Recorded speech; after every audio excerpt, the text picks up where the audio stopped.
for Scott. In fact, it's two questions for Scott. First of all, Scott, I saw you scratching your head. I was wondering what happened to the He's So Gay wig from the Does Humour Belong in Music video? No idea. And also, just could you kind of tell us what it was like to audition?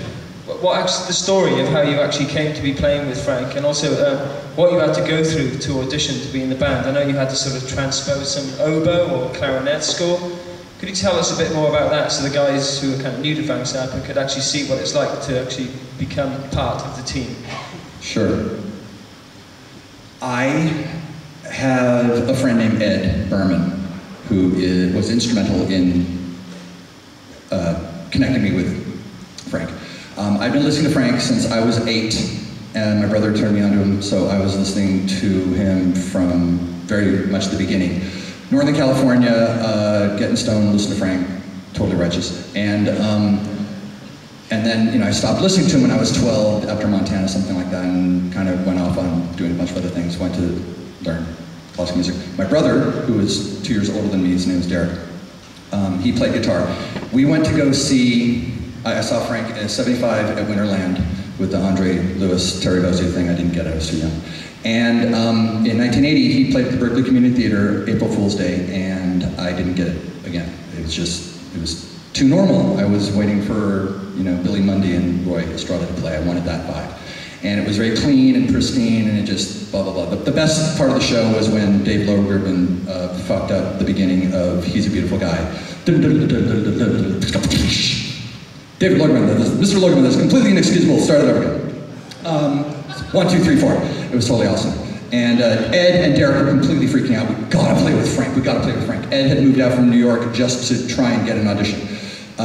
He went back to New York and saw Steve Vai at a bar. Steve Vai doesn't drink, but for some reason at Oceanside, New York, he went to this bar and traded phone numbers. Connected up with him. Derek said, I'm gonna go down and audition. Ed somehow found out that Frank was auditioning. So my brother, who was a go-getter type of a guy, went down to Los Angeles, hung out with Steve for the day, got a phone number. Steve said, don't tell him, here's Frank's number, don't tell him where you got the number. He doesn't need guitar players, he's already got me, himself, and Ray White. He doesn't need any guitar players. My brother wouldn't fit in anyway, but he didn't know that at the time. So he called up Frank. Frank said, I'm sorry, I really don't need any guitar players. I need bass player and drummer. My brother said, my brother plays bass. And Frank said, can you read music? And he said, yeah, we went to college in Marin, we learned how to read music. He goes, is he fantastic? Derek said, yeah, he's fantastic. He said, give him a call. So he called me up and said, Frank wants to listen to you, go down and audition. I said, yeah, right. And I almost hung up on him, but I got the phone number and I dialed the entire thing, except for the last number, about 15 times. I go, no, I'm not gonna fucking talk to Frank. There's no fucking way. So I dial, and Frank answers. That was fucked.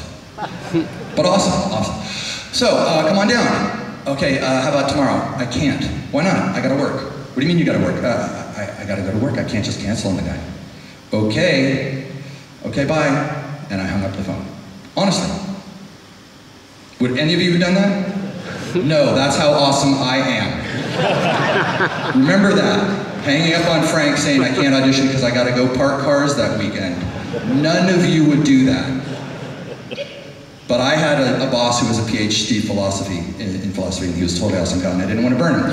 So I said, my girlfriend freaked out. She said, what the fuck is your problem? How dare you? Call up your boss and cancel. So I fucking called up and I went, Ed, and he said, what? I said, I got a kid. He said, I don't want to know. I said, but I'm going to go play. I don't want to know. I'm playing with Frank Zappa. I don't care. Can you do it or not? No, I can't do it. Fine, goodbye. So I called Frank up and I went down there. Got in a cab, drove up to the house. Tommy Mars is there, Gail is downstairs, Frank is downstairs, everybody's kind of milling about. Here's the new guy, what do you got? Hi. 21 years old, don't really, never met a rock star before. Frank. And he said, what do you got? And I said, I don't know, what do you want to do? And he said, let's record, let's jam. So I played with Tommy Mars and he's playing his keyboard. And I jammed along with him. He goes, oh, pretty good, you're good enough to record. I said, awesome, let's record. So we had this drum machine and I played along to it. The song ended up being Cocaine Decisions. Ended up being put out on record. So I played on this thing and I got paid and I still have the check. And my bass was was not tuned correctly. It hadn't been intonated, so he sat there for 15 minutes intonating my bass for me, which anybody who knows what intonating is, tell the other people who don't. And then I played, and I sang. The only song I knew was a Buzzcocks song, because I was in a punk band with my brother, Paradise. And you know, I taught the chords to Tommy Mars, so he's playing it on the Fender Rhodes. It was pretty funny. And then I went home. And he said, come on down next week and spend 4 days learning this music. And the clarinet piece that he talked about is called Mo and Herb's Vacation. And there's a bass part, but the bass part was a transcription of the clarinet line. There was a lot of similar things. So it was very complicated classical music, quintuplets going over time changes and tempo changes, really, really hard. So over 5 days, I sat in a hotel room and I learned all of these pieces. I learned about 10 or 15 of these hard classical pieces that we ended up doing in the 1984 band I Never Doing. And at the very end, I went in, and there were 2 other bass players there, and he made us all do Mo and Herb's Vacation in front of each other. And I was the 3rd guy. So I kind of went, I guess I can do this. And I did it, and then he made me do it faster, and then he changed the drum machine so that there was no tempo, so it was just a free form, whatever you want to call it, arrhythmic, a-tempo music, and I had to play the exact same thing, so he conducted while I did it.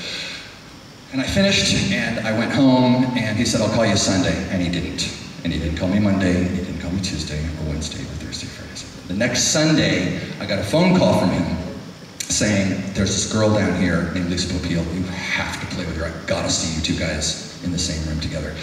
So I flew down that Monday, and for some reason, we got along really, really well, and he was laughing the entire time. We read through Hunch and Toot, which is this story that he wrote, and with Ed Mann and all these people, we just kind of got together in this room and ate pizza and had some beers and went through Hunch and Toot, and he was just cackling with glee the entire time.